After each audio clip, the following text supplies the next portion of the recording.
नमस्कार दोस्तों, आज मैं सुनाने जा रही हूँ आपको एक नई कहानी सुकून।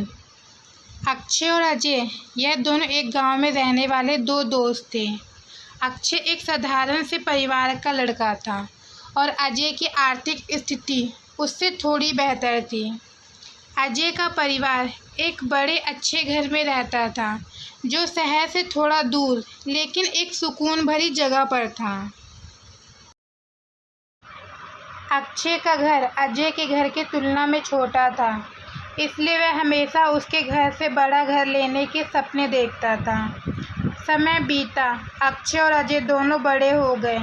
अक्षय अपने सपनों का पीछा करते करते एक प्रॉपर्टीज एजेंट बन गया।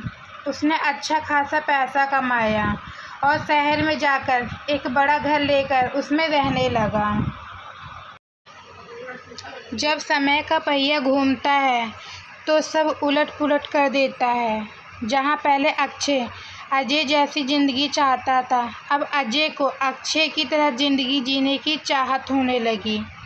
अजय को लगने लगा कि अक्षय कितना लकी है जो उसको इस गांव से दूर शहर में सारे ऐशो आराम और सुकून की ज़िंदगी मिली है। ऐसे विचारों ने अब अजय की नींदें उड़ाकर रख दी थी। उसे अब कुछ भी करके अक्षय की ही तरह शहर में जाकर बसना था। काफ़ी दिन परेशान रहने के बाद आखिरकार एक दिन अजय ने अपना मन बना ही लिया और उसने अपने गांव का घर बेचकर उससे जो पैसे मिलेंगे उनसे शहर में घर खरीदने का सोचा। क्योंकि अक्षय का एक प्रॉपर्टीज एजेंट था जो अजय ने अक्षय को ही फ़ोन लगाकर कहा कि भाई मेरा घर बेचना है, तो कोई अच्छा सा ग्राहक हो तो बताना। अचानक अजय का ऐसा फैसला सुन अक्षय को बड़ा आश्चर्य हुआ।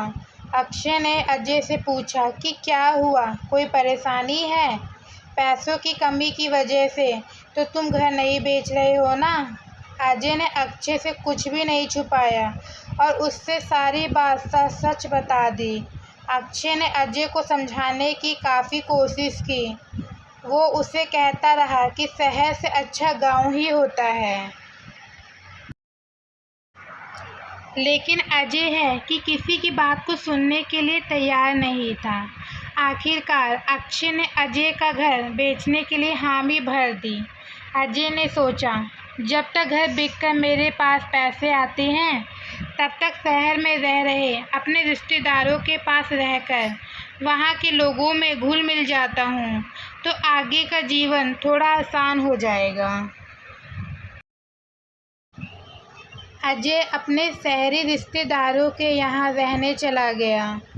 उनके साथ रहने पर अजय ने महसूस किया कि शहर की भागदौड़, पॉल्यूशन और शोर में वह उस सुकून को कभी नहीं हासिल कर सकता जिसके लिए वह गांव छोड़कर जाने वाला है।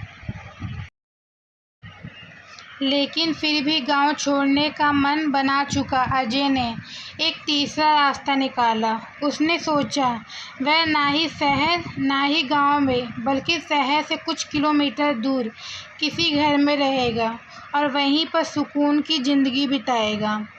एक दिन अजय ने अखबार पढ़ते पढ़ते एक विज्ञापन देखा जिसमें ऐसे ही किसी घर के बारे में लिखा था जिसके बारे में वह सोच रहा था, घर जो शहर से कुछ किलोमीटर दूर था। अजय ने अक्षय को फ़ोन लगाया और उसे कहा कि वह अपना गांव का घर बिकने के बाद इस विज्ञापन वाले घर को खरीदना चाहेगा, इसलिए वह उसके मालिक से बात करके रखे। अजय की बात सुन अक्षय फ़ोन पर ही ज़ोर ज़ोर से हंसने लगा। अजय को कुछ समझ में नहीं आया कि अक्षय क्यों हंस रहा है। तब अक्षय ने अजय को कहा कि वह विज्ञापन उसी ने अखबार में दिया है और वह घर जो वह खरीदना चाहता है वह कोई दूसरा नहीं बल्कि अजय का खुद का घर है। अजय को भी ध्यान आया कि उसका घर भी तो शहर से कुछ किलोमीटर दूर ही है। और वह बेवजह ही उस चीज़ को तलाश रहा था जो पहले से ही उसके पास है। दोस्तों, यह कहानी सिर्फ अजय की नहीं है, यह कहानी है मेरी, आपकी और हमारे आसपास रहने वाले सभी लोगों की, जो कभी ना कभी अपने पास जो है उन वस्तुओं का मूल्य नहीं करते, या फिर जो अपने पास है उसकी कीमत कम आंकते हैं। तो दोस्तों, मेरी आज की ये कहानी यहीं पर ख़त्म होती है। आपको मेरी ये कहानी कैसी लगी कमेंट में ज़रूर बताएं। अगर आप मेरे चैनल पे नए हैं तो मेरे चैनल को लाइक करें, सब्सक्राइब करें। आगे मैं आपको ऐसी और कहानियाँ सुनाती रहूँगी। धन्यवाद।